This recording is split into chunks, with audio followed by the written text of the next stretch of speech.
Okay, so Tehillim. Yeah. All right. So what we're gonna do, we did the intro to Tehilim Shir last time. I just want to recap the two methods that we're gonna use. First one is the Mortimer Adler 4 questions method, which I'm just gonna read here, but just because I thought it was in good words here. So question this 1. This is method number 2. This is method number 2. Yeah. We're not gonna do method number 1. Right. And I'll explain why we're not gonna do method number 1. The biggest pitfall. Well, all right, fine, I'll explain it when I do the review the second method. So what is this parak saying as a whole? Okay, what's the main idea and what's the main subject? This is going to feel different than what we do. What we do tonight is going to feel different than let's say when we do Mishlei. Because with Mishlei, we kind of start from the bottom and work our way towards the main idea and like venture main ideas towards the end. This is going to be kind of turned on its head. I think I found the best way to learn Tehillim is you strike out with big impressions and then whittle it down. I've just found that experientially. And the reason why is because of the second thing. Second question is, what is this parak saying in detail and how? What do the individual psukim mean? Why are the psukim ordered in this manner? Why did he say things in this way? So I was going to say the biggest pitfall, and the reason why we're not doing the first method is biggest pitfall for me has been treating the learning of Tehillim like the learning of anything else, where you go pasuk by pasuk and you get bogged down in all the details and you ask all the questions. I've just found that like it just gets either overwhelming or overboring or like confusing or too many details. So you need to be able to have this mindset of like being comfortable with ignoring details so that you can come up with a big idea. And then we will test the idea by going through the details, but the idea is not going to emerge from the details. Okay, so it's a different mind space than what we're used to in Mishlei. Yeah. I think the Mepharshim right in a way like that. We're gonna try and like go after the main idea. The Meiri actually overtly states the main idea at the beginning of each parak, which is really nice. Nice of him to do. And Sforno does the same thing. And the Radak will sometimes do it, or Ibn Ezra will sometimes do it. I don't know, like, when you asked the question, are you saying like, did they write like that or did they think like that?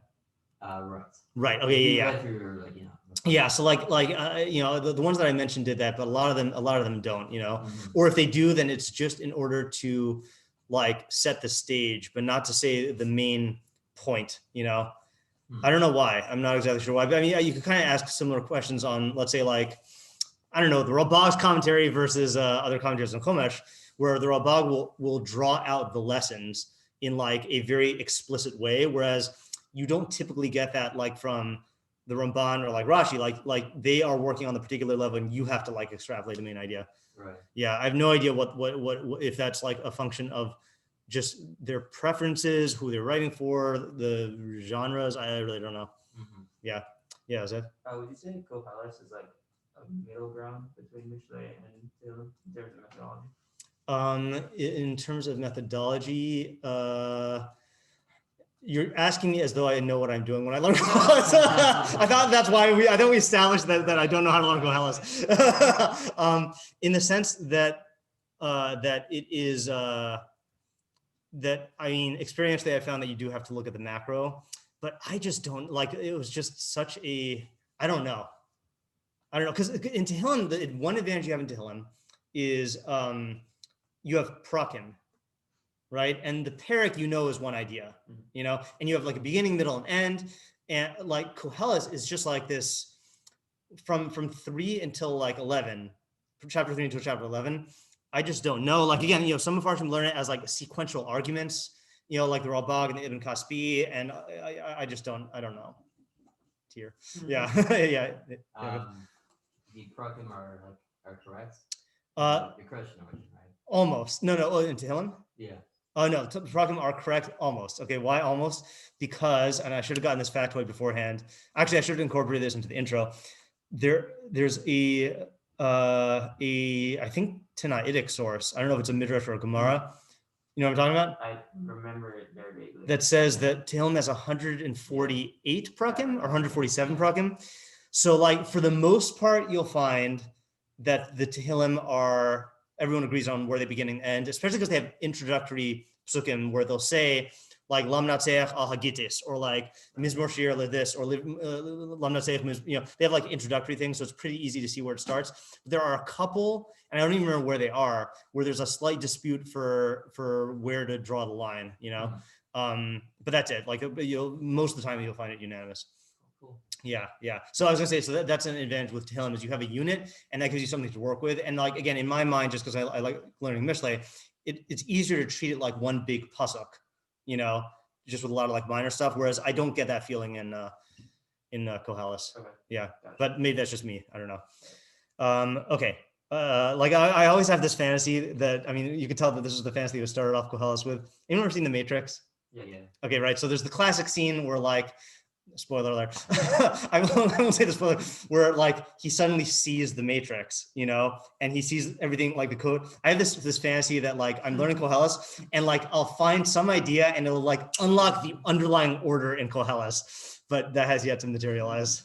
maybe in the future. Okay, so question 1, what is the parak saying as a whole? What's the main idea? Question 2, what do the individual psukim mean? Why are they ordered this way? Why did he say it in this way? Question 3, is the parak true in whole or in part? I'm just reading here. It's not enough to rely on David's authority. We must be convinced to the satisfaction of our own minds, to the point where we can convincingly explain and ideally rationally demonstrate these ideas to someone else. Yeah. So is that different than what we do with Mishlei? No, it's not. It's not different than that. I'd say the only difference, though, is that Mishlei, because the nature of the content is like advice and practical decision making, then it feels a lot more natural. Like, I think the average person learning Mishlei would tend to do that. Whereas with Tehillim, because you're talking about God and how he relates to us, it is like, it's a step you could easily skip over. And I'm not saying that you have to do, of the 4 questions, 3 is the least important, or least priority, because we were relying on David HaMelech as a chacham and as someone who wrote with Ruach HaKodesh, But like, if you really want to be convinced and get the benefits of Tehillim, it's going to have to be like making sense to your own mind, not just like relying on what he says. And that's different than learning about Hashgacha in general, because like, if you learn about, let's say like learning about Hashgacha in general, and maybe I'm wrong about this also, but my current working idea is, if you learn about Hashgacha in general, it's kind of like if you're learning about like a scientific theory in any area, where as long as you can demonstrate, as long as you know that the theory is true, you can like rely on it and incorporate it into your framework.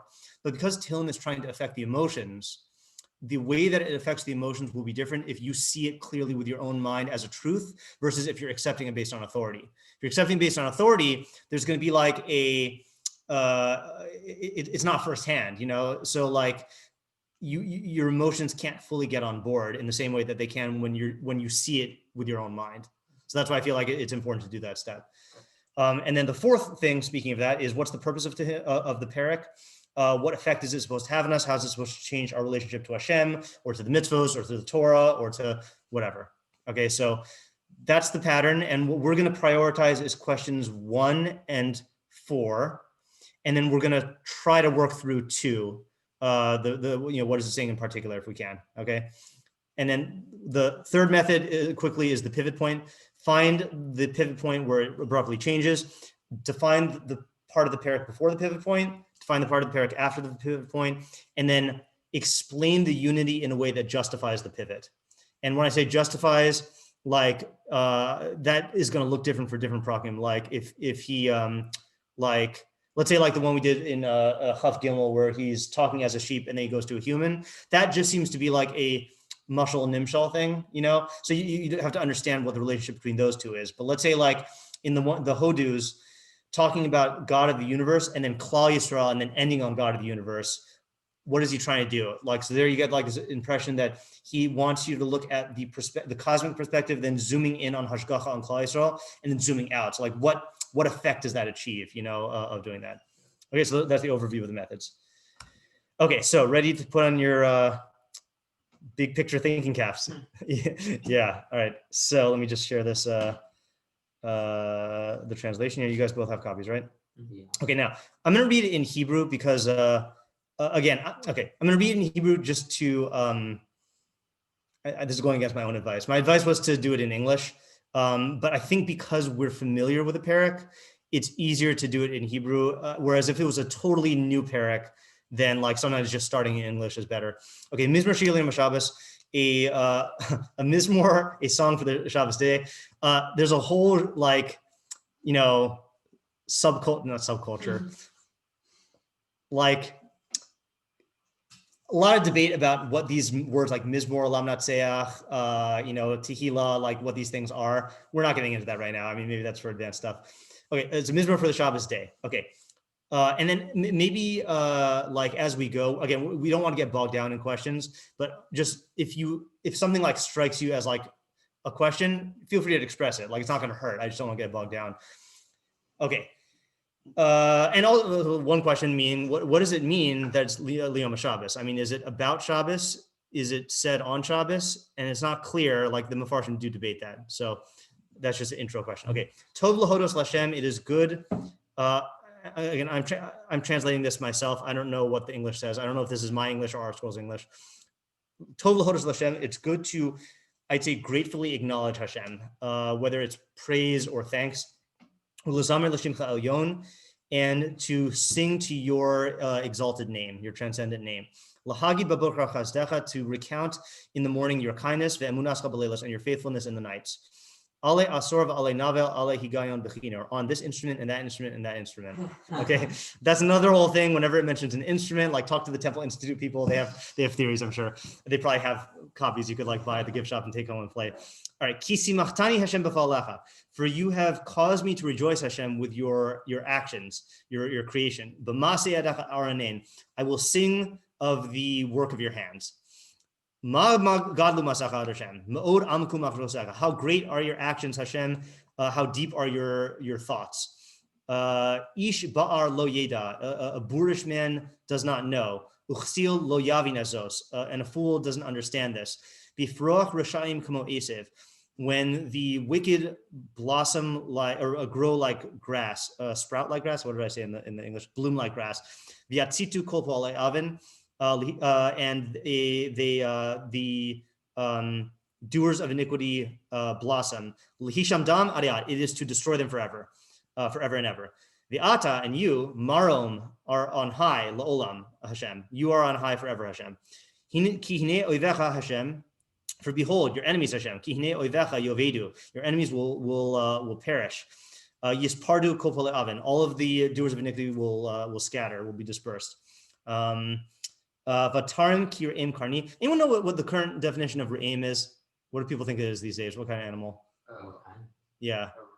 That's what I always think also. I never actually like looked into that, rhinoceros, right? Because it's a large horned animal. Yeah. But isn't there a thing of like, they say the eggs of the re'im?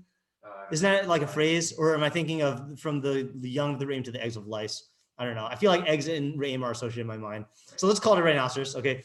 What do I translate it here? Did that exist in Israel back then? No clue. I wouldn't think so, but I don't know. I'm not. Ostriches or rhinos? Because ostriches are in Israel. Yeah, rhinos, I think is the thing. Well, they had lions back then. Yeah, they did, right? That was the Pasuk of Mishlei. Yeah. Okay, you raised my my pride. Whatever that means. Balosi b'shem and ra'anan. I was doused with rich oil. Batabit eni b'shurai. And my eyes looked, is that on my enemies? What is this? My eyes, yeah, I looked at my enemies. Bakamim alai miri'im. When the evildoers rise against me. Tishmana oznai. My ears, tishmana oznai. My ears will hear? This English translation here says have heard. Is tishmana like plural they feminine? Yeah, but isn't it future? Yeah. Yeah. All right. I don't know what the English deal with English is. Tzadik katamar yifrach. Tzadik will flourish like a date palm. Erez balvanon yisgeh. Like a cedar in Lebanon, it will. What is yisgeh? Will grow tall. Okay, I don't know what that short that is. Shesulim beves Hashem, planted in the house of Hashem. Isn't it usher to have trees planted in the house of Hashem? Oh, Ramam B'kiyas, yeah.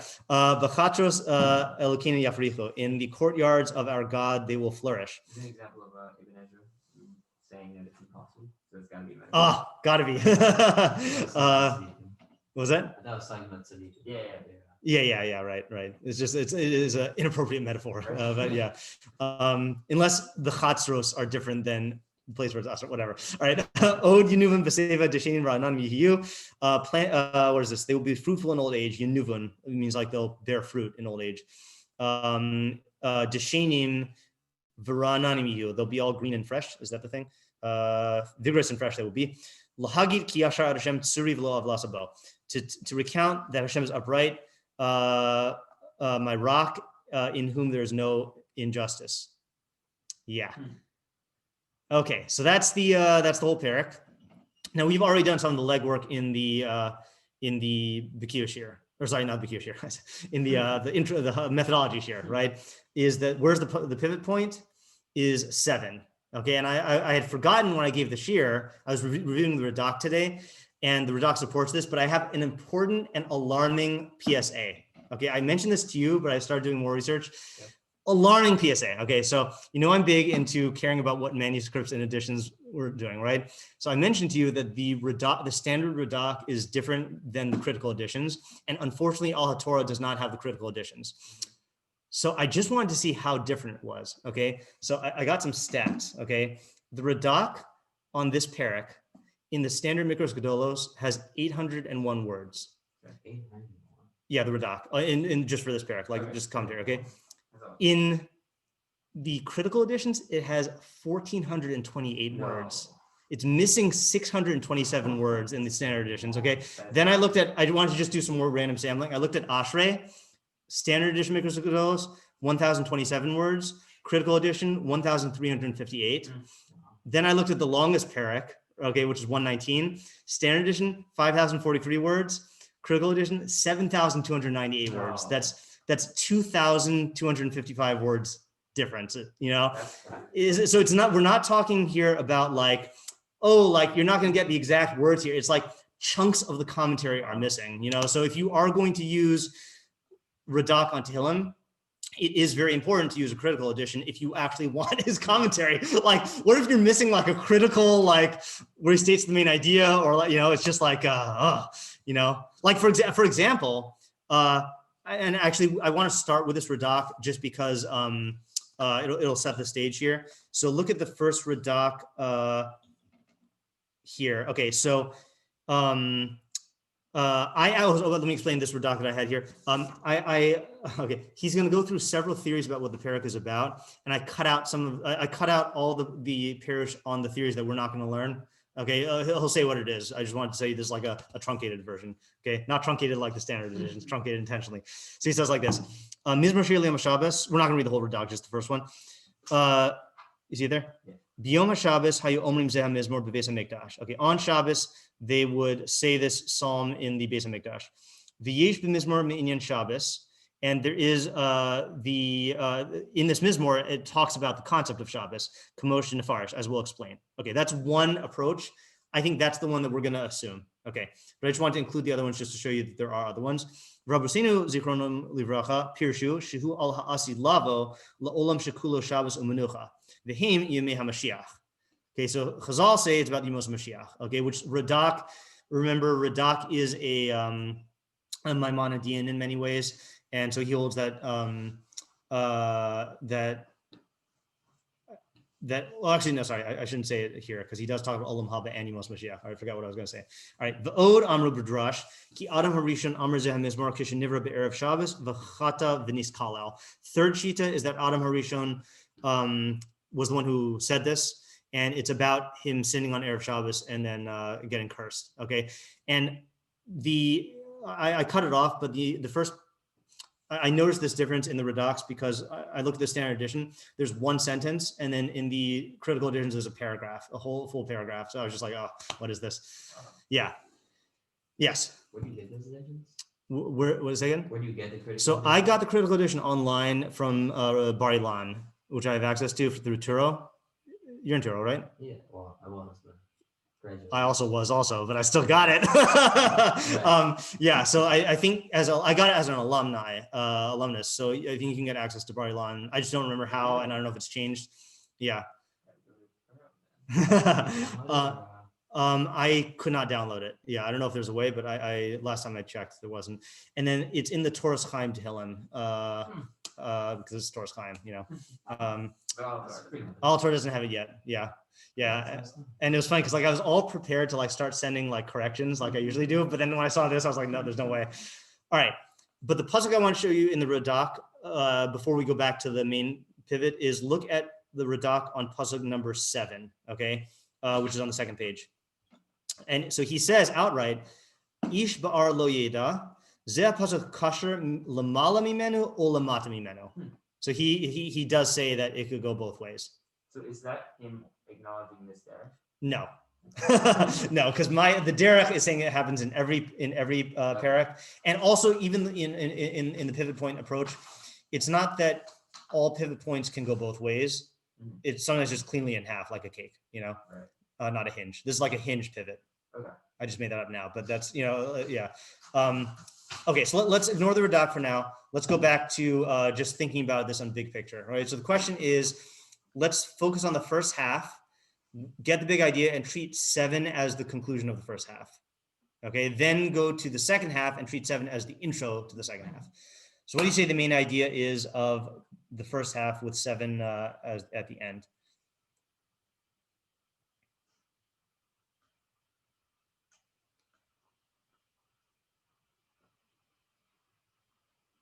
Seems like David's like experience of like just sort of contemplate like of Avos Hashem, like contemplating God's world and his like sort of the complexity and okay, yep, that sounds like it to me. And what is 7 doing there? And I guess if you I don't know exactly how we're translating bore, but if you are someone who doesn't have a lot of knowledge, or I guess the less knowledge, like the Ram says, like as much knowledge as you have, that's your level of Ava. Yeah. So if you don't have a lot of knowledge, then you're just not going to appreciate this experience as much. Okay, good. All right, so let's just confirm that by looking at the Radak, because that is basically what he says. We're not going to do all the Radaks. Look at let's look at Beis, pasuk Beis, just because he ties it to Shabbos, which is really nice. Tov lahodos Lashem, Yom HaShabbos hu tov Lashem, mishar yimei HaShavua. So the day of Shabbos is good. He doesn't mean it's good for Hashem. He means it's good for Hashem purposes. Okay, he'll say better than the rest of the days of the week. Why? He says, Ki ha'adam panui bo mi'iskei ha'olam, because man is free from worldly involvements.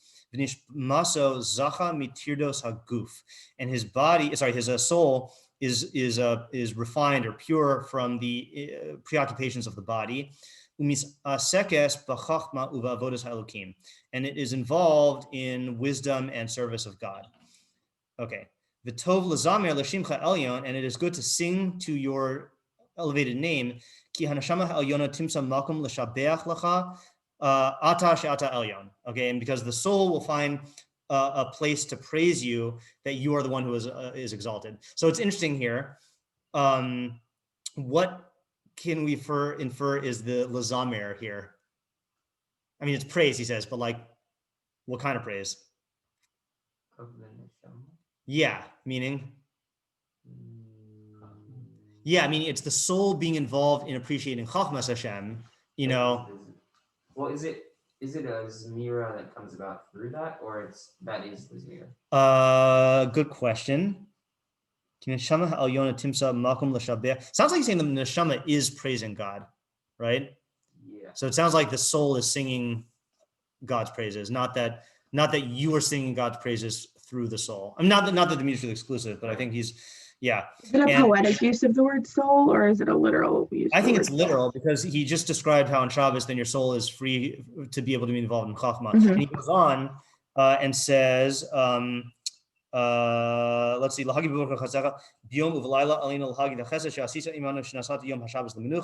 so that's the chesed of Shabbos, right? That God gave us this opportunity to do this. Wait, before we go, yeah, sure. What does he mean, Neshama Ha'elyona? I think what he means, any speculations on what he means by Neshama Ha'elyona? And he pairs it. He says, Haneshama Ha'elyona timsa malchum l'shbeach l'cha ata shehu elyon. Yeah, right. Yeah. I forget in general, for instance, metaphysical things is Eliyahu? Yeah, I think it means like transcending matter or physicality, and I think he's just I think this reinforces the way we're reading it, that the soul, which is the thing, the part of us that can grasp, chachma, which is above the physical, it's praising the God who is above the physical.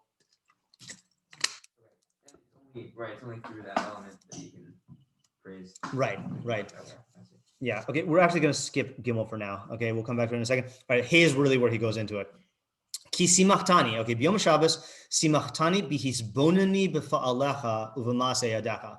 So on Shabbos, you cause me to rejoice when I contemplate your work and your creation and your handiwork. Shehi ha'olam v'asher bo. That's the universe and everything in it. Uv'yom Shabbos sheyish li lehisbonin bo az esmach. And on the day of Shabbos, when I contemplate it, then I rejoice. V'zeh chachmas hateva. This is science. Okay, right? Ukeshe esbonin ba, and when I contemplate it, v'asig mimena ma she'asig, and I grasp whatever it is that I grasp, esmach ve'eranin bilibi. Yes, now it's very clear, right? He's not even talking about, like singing Zmiros at the Shabbos table, right? Or even saying like Psukkah de Zimra and stuff. He's talking about his soul is singing. Right. Yeah. Zehu davar kol chacham v'chacham shemizbonin b'masei hakel. This is the matter of each and every chacham who contemplates the actions of God. Lefikach amar simach tani aranein lashon yachid. It's an individual experience. Lowly man of science. Okay. Yeah, so really nice description of like how Shabbos should be spent, right? I mean, yeah. Okay, and then let's go to the pivot, and then we'll read him on the pivot. We'll read him up through the first pivot, and then we'll analyze the second half. Okay. Ma'galu masacha kish ani mizbonim behem ani makir ki gedolim heim u'gvohim lahasigam al hashlemus. When I contemplate them, this is very Rambam Avas Hashemish, not Avas Hashem, Avas Hashem. Ish, like adjective, right? Sorry, we're in Pasuk Vav. Yeah. When I contemplate them, I recognize how great they are. Yeah. And lofty to grasp perfectly, right? So this is like realizing that it's beyond your grasp. And it's also deep. So big and deep. Shalo niglu lachachamim tame haolam b'she'elos kashos, that the reasons of the world, which I assume here means like the chachmas hateva reasons, okay, because that's the framework he's talking about, right, in Masei Hakel, that the reasons of the world are for difficult questions are not revealed to him. Ashish binyan haolam lama hayakach v'lo hayakach. Why is it this way and not that way? V'achas mina she'elos he lama bar hakel haolam hayom kach v'kach shanim lo bara hakel kodam lachein. Okay, why is the universe this age? Okay, I don't know why he specifies that one. I don't see where he's getting that in the pasuk. Right. But maybe he's just saying that. I don't know. Oh, v'atshuvas b'zos hashela uv'zulasa kach gazra chachmasa. Okay, so what's the answer? Is that's what God's chachma is gozer. V'nachnu lo yadanu da'ato u'machshavosav lama. Okay, so that's probably why he's giving this question, because he's saying amku. So in other words, like this. When we say in English deep thoughts, we mean that it's hard to fully grasp. That sounds like what he means when he says gadlu masacha, but deep thought means that it is impossible to grasp, at all. Like the why questions about the universe, like why did God create it now and not then? And then the most you can say is kach gazra chachmasa. And that's different than hard to understand. That's different than hard to understand, because the hard to understand is quantitative, is gvoim lahasigam al hashlemus. Right. You can't fully grasp it. You can only make theoretical models and approach it like Robach says. But this is it's definitively beyond human understanding. Does that mean there is no reason ultimately why this and that? It's just God's will? The short answer is yes. The longer answer is you got to go into the Mora, where he talks about asking why questions, understanding final causes in divine acts. Yeah. Ki amku lamata v'gadlu lamala. Oh, so you summarize it. It's deep below and great on high. Okay, don't know exactly what that means, but it's he's trying to summarize it there. Okay, now let's read just the first part of this next one, and then we'll go back to the second parak. Ishbar lo yada, zeh pasuk kasher lamala mimenu or lamata mimenu. So this pasuk could be tied above or below. Lamala pirusho kach, samach lamash amar amku machshosecha. So it's talking about that last thing of how deep your thoughts are. Why did you look surprised just there? No, I just had a thought. Is this possibly what Chazal are referencing by like, don't think of what's above and what's below? Interesting. I mean, it sounds like the four things that they say not to think about would be included in the way he's defining Amku Machshava Secha, right? Yeah. Or at least possibly. Yeah. Because the way that the Ram says it in the Pirush Mishnayos on Chagiga 2.2, or 2.1, when it goes into that, is it's areas that if the human mind tried to understand it, it would just make recourse to imaginations because it's like beyond the capacity of the mind to understand. Right. Yeah. So very possibly. Okay. Yeah. Okay. So he says, Lamala Pirusho Kach, Samach Lamash Amar Amku Machvasaka. So it's talking about how deep your thoughts are. Amar, Kol Ish Bar Uksiel Hu Shalo Yadav Lo Yavin Zos. A boorish and foolish person is the one who doesn't know and doesn't understand this. Mash Amar Ladas Palacha. What he said about knowing your actions. Okay, meaning, it sounds like not like you said, right? Although I like what you said better personally, but what you were saying was a fool doesn't understand the Maaseh Hashem. Mm-hmm. He seems to be restricting it to doesn't understand that there are certain things about how God created the universe that we can't know. The Amku Machshava Secha part. Yeah.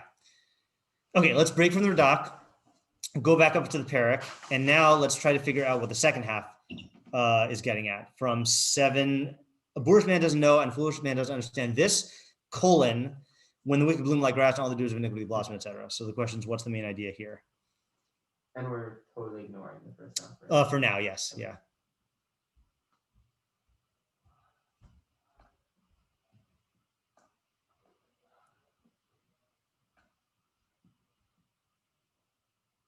So what do you say, like, the subject is of that second half? Yeah, it seems to be something about Schar V'Onesh, right?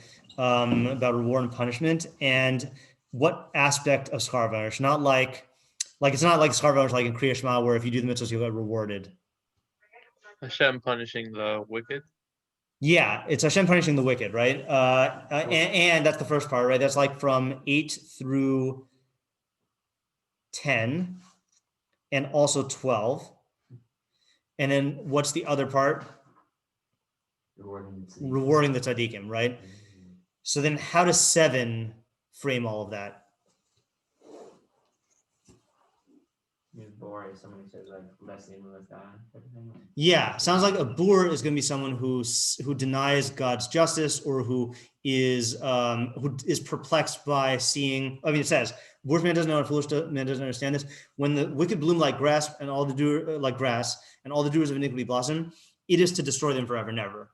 So what's his mistake? He sees the wicked blooming and the doers of iniquity blossoming, and he thinks what? That they get away with it, that they're going to succeed. So he doesn't understand that they're ultimately going to be destroyed. And similarly, even though he doesn't say it outright, seems like he's going to also miss out this point on the tzaddikim flourishing forever in old age. Okay. And just to put what you said, Zev, into, or to show that the Radak agrees, he says, look back at Psukim Zayin through Ches, where we stopped last time. The second line of that paragraph, second to the last word, V'im lamata, mimenu yisparish kach. You see it? Yeah. If it's below, it means this: Ish bar lo yeda b'furach rashayim k'mo esev, klomar shiyatzlichu b'olam hazeh, that they succeed in this world. He thinks that they succeed in this world. Val hachachamim yedu ki lehisham dam adiyad. The chachamim know that they're going to be destroyed forever. Klomar shlo yihi lahem chelak l'olam haba shuhu adiyad. So he learns it as where's the ad, and that's like a classic move, right? La'olam, u'olamim, or like, whenever you use double lashon of eternity, it's usually talking about like olam haba, that they're gonna be destroyed in olam haba. And he goes through the whole thing about tzaddik v'ralo and like stuff that they don't understand. Okay, but the subject is they don't understand. When they see the wicked flourishing, they think that that's real success, and they don't see that they're going to get destroyed. Whereas the Chachamim do see that. Okay. The pasuk doesn't. I wouldn't have read the pasuk as talking about Olam Haba, because it's talking about like old age. Yes, I don't learn it talking about Olam Haba. Yeah, because the tzaddik, you're right. It's talking about old age and still being vigorous and healthy. I have a question. Yeah. On the way we're reading the second half, so I can see how it explicitly says that it's talking about how Hashem will exact his like justice on the Rishayim, like wicked people. But Yeah. in terms of the righteous people, it seems like it's more talking in natural terms that they'll Okay. succeed. Good call. Good call. Yeah. Okay. So let's keep that question in mind as we now attempt to tackle the entire parak. Okay. So now, how do you join the idea of David contemplating creation on Yom HaShabbos and enjoying it, and the fool not being able to understand that there's a limit to what we can know about that, or a fool not being able to understand the Maaseh Hashem, which I like that better.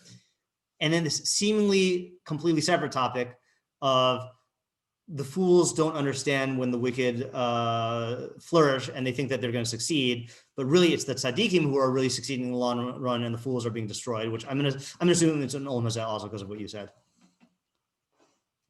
Yeah. It seems like if you have a lot of knowledge about the way, like about even like the like even like physics and all that. Yeah. Then you sort of like you do gain this like sort of like love or enjoyment or whatever, like appreciation for the way things are. Yeah. And so that appreciation could also carry over into the way you live your life also, I guess, like in terms of like making good decisions. Okay, so that explains Isaiah's question about the natural, the emphasis on the natural, that the tzaddik, who's recognizing the Chachmas Hashem in the universe outside of himself, also is going to recognize that there is a Chachma that he can live by, which will yield good results. So I think that's part of it. But what about the fool and the pivot? Because according to that, if that were the limit of the idea, you wouldn't really need to talk about the Rishayim appearing like they're succeeding and then being destroyed. Yeah. You would really, you would just talk about how the fact that like they're not gonna like. I mean, you would talk about that maybe, but like from a different angle, that they're just not gonna flourish in old age or something. I'm not sure if this is exactly answering your question, but sure. Maybe like it seems to me like the pivot is teaching you like a general idea that if you ignore these systems that Hashem set up the world by, then you're a fool. Like both the system of nature, the world, the earthly world, and also the system of Skarvonesh, like either one or Maaseh Hashem. Okay, correct. The question though is I don't think how to put this. See, okay, can you answer that in terms of why his emphasis is the fool doesn't understand? Like the fool doesn't understand creation, the fool doesn't understand that when the wicked blossom, it's to destroy them forever. And it's possible that you already did answer that. Maybe I missed it, but that, I feel like that, I really want to like, again, justify the pivot. I have maybe like a partial answer. Sure. Which is, I think when they see the wicked succeeding there, and they draw conclusions about it, they're being very like superficial. Yeah. And they're just like assuming that the system of how people work and doesn't make sense. Yeah. And so I feel like that comes from, or you wouldn't make that mistake if you have this idea that Hashem acts with Chachma. Exactly. Okay, good. So I think that is that's the unifying idea. So the way I understand the parak is that the parak is about it's about the problem of rush of a tovlo. Okay, not tzadik v'ralo, because that's not what it's emphasizing, but rush of a tovlo. That why do the wicked enjoy success? Okay, and what it's saying is that the only person who's going to be bothered by that question is the person who doesn't recognize Chachmas Hashem in the universe. Okay, and if you recognize Chachmas Hashem in the universe, that everything operates through Chachma, and there's I'm not using the redox thing about how there are questions you can't answer. Like I think that actually goes against this idea, but like appreciating all of the Chachma everywhere in the universe and everything functions perfectly. So then two consequences follow from that. Okay, is that number one, like Isaiah said, there has to be a system for human beings, or like you said, Zev, use it, whatever. There has to be a system of Chachma that if human beings follow it, then they will also flourish. Just like in the animal kingdom, you look at any ecosystem, or of animals and plants and organisms, when they follow what they are, what Ratzon Hashem is, they flourish, and everything works out perfectly. So too, there must be a similar system for human beings. And if you follow that, then you will flourish like the tzaddik does. And if you don't follow that, you have to be destroyed. Okay, meaning it will not work. And this is something that we can appreciate more than the redacted, because the awareness of ecosystems as a science was not developed until like fairly recently. Like seeing exactly what all of the, also they didn't interfere with nature as much as we do. So like they didn't have as many examples, but you see how human beings interfere with anything in any ecosystem, and it's like throwing a wrench into the gears, and just everything like breaks and falls down. So when you see the Russia enjoying themselves, it can't last. That in Olam Hazeh, it's going to come crashing down, because he's trying to impose his own system on things, or his own concept of what a human being is. He's going against the Chachmas Hashem in nature, so it cannot last, because it is going against the way that reality is structured to work.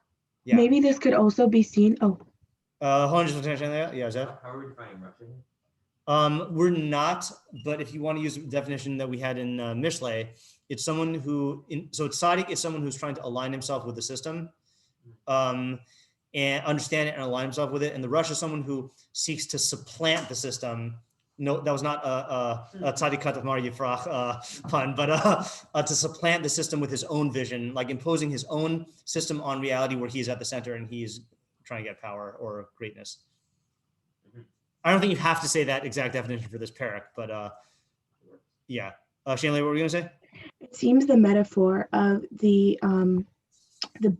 boorish person and the fool being compared to like a grass, or like I'm thinking of it like a weed, versus like the tzaddik, which is a cedar, or that's like tamar, that is more permanent and long lasting, that gives off further fruits, as opposed to something that seems, if it really, it's rampant and it persists, but it takes away from the system.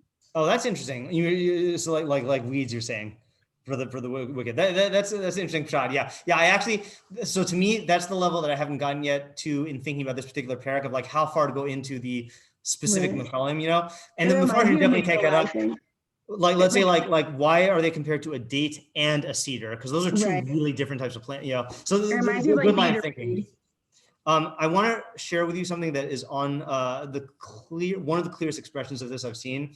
Were we talking about Gamzu Latova? Yeah, we were 2 weeks ago, right? So I mentioned the Kuzri has a good idea of Gamzu Latova. So this is the Kuzri's idea of Gamzu Latova. I'll put it on the screen.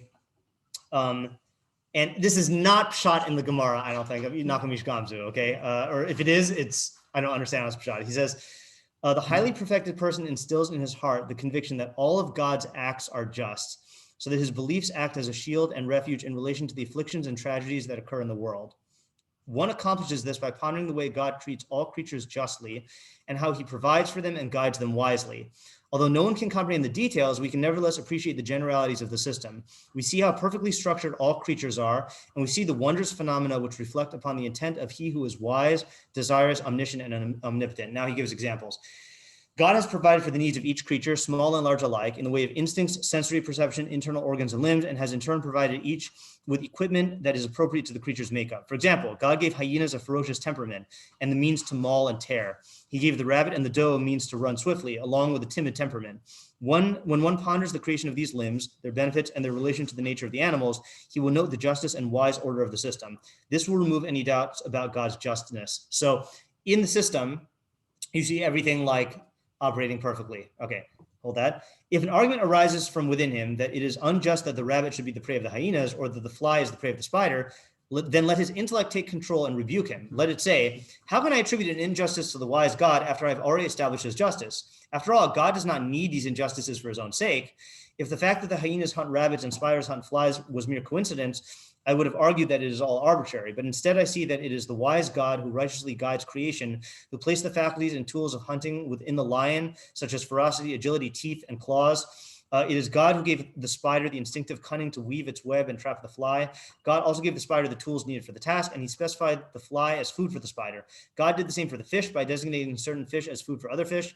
I cannot suggest anything except that this is a branch of wisdom that I do not comprehend. I therefore must justify the one who is called the rock, whose acts are perfect. So there's a certain like realization. I don't know why like God made the spider, the fly get the short end of the stick, you know, but you see the perfect order in the systems, and each animal is given what they need in order to like to get its to thrive and survive in its species. And then we see the idea of a food chain and an ecosystem, that everything is necessary. So it's like it's perfect justice. Okay.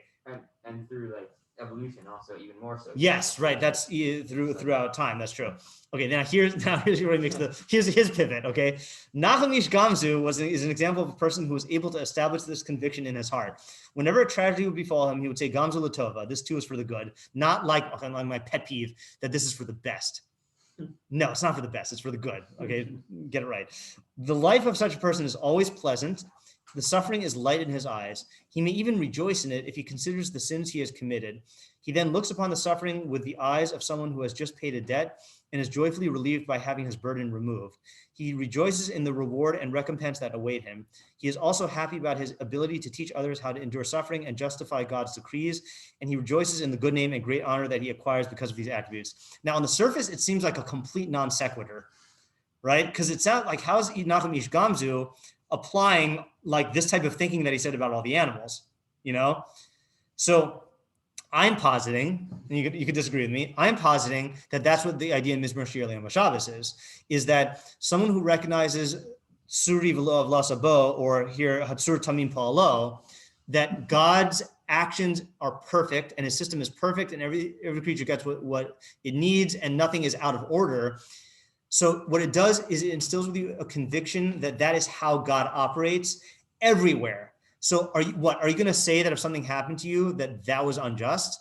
Like, that just doesn't make sense. Like, in the same way that a scientist, let's take a secular atheistic scientist, when he looks at the universe and he's been studying science for a long time, he becomes convinced that there is a lawfulness that underlies everything, even if he doesn't understand a particular phenomenon. So if something happens that doesn't make sense, he doesn't just say, oh, well, that's the end of science. We reach the end, guys. You know, like he doesn't just say that. He assumes that this can be understood and that there's lawfulness governing it, you know, because he's seen it everywhere else. And it would be absurd. It's possible, but it's not the way your mind goes to say, I found the one thing that just doesn't make sense in the universe and has no reasoning whatsoever, no rationale whatsoever.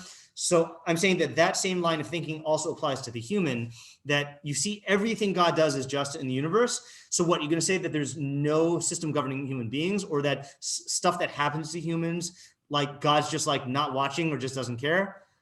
Well, I mean, why can you say that it's like the laws of the human beings follows exactly the same laws as the rest of the world? And it's not like you could say it's not a unique system. Like, right. So I think so this would be in our question 3, right?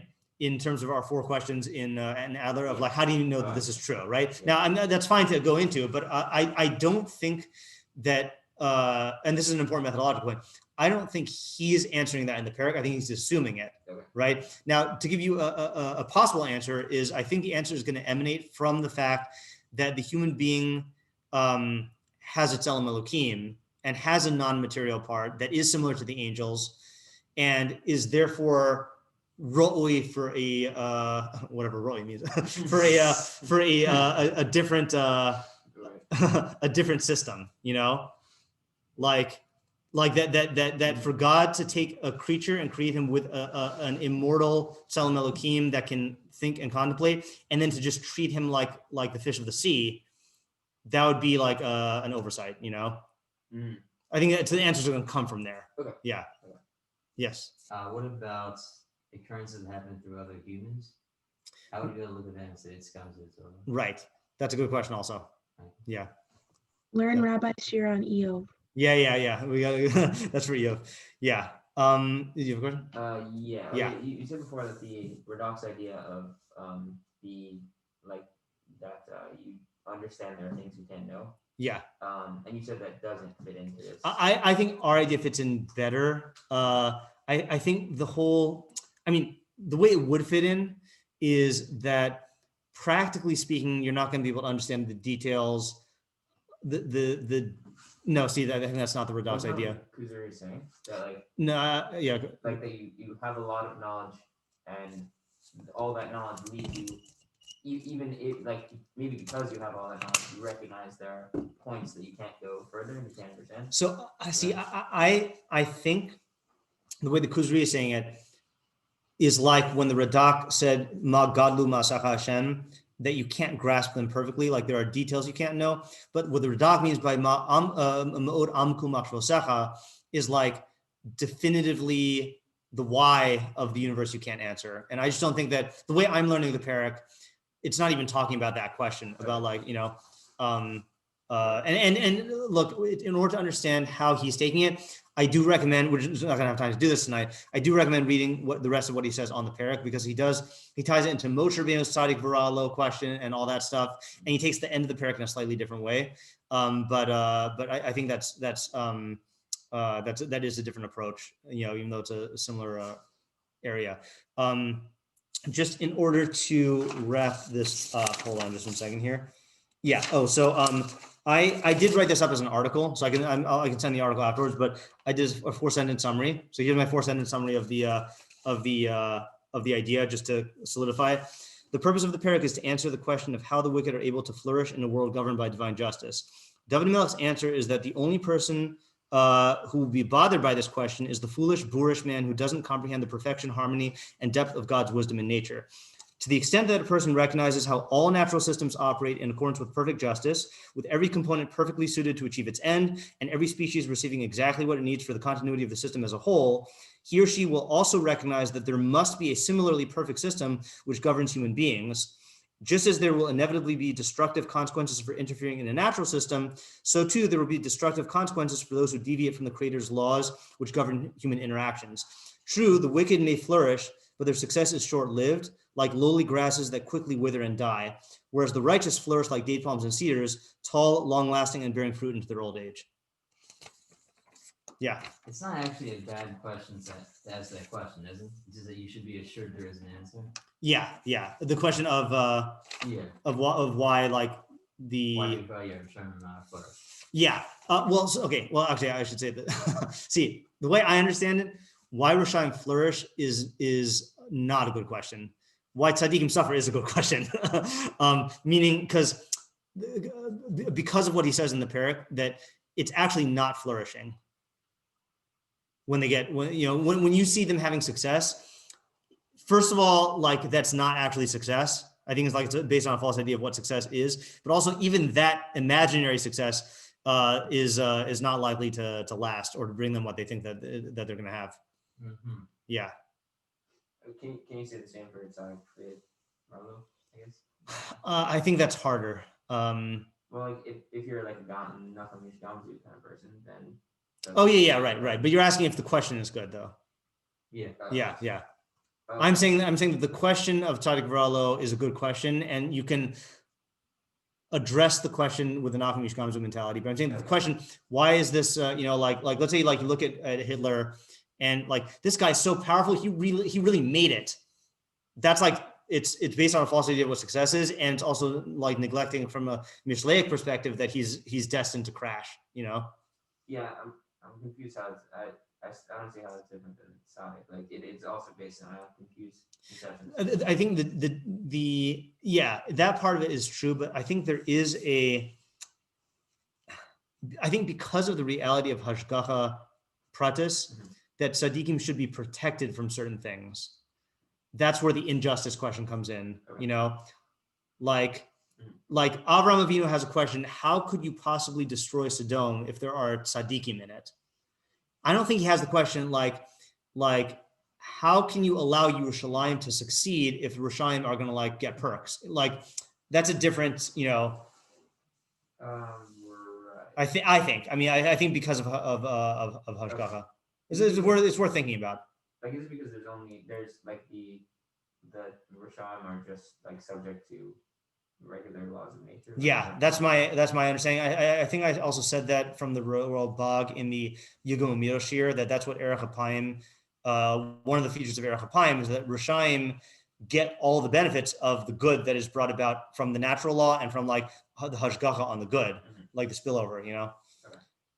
Okay, so let's stop for tonight. I will post the article in the somewhere because there in the article I do go through the particular psukim and just show how testing the idea and seeing how the particulars like enhance and develop the idea. Okay, but this is a snapshot of like what it would be like to learn a Tehillim idea. Okay, so we'll hopefully get more ideas like that in the future. Thank Okay, you. you're welcome. Thank you. You're welcome. What do we do next? Thanks. Hold on just 1 second. I'm just gonna stop the recording.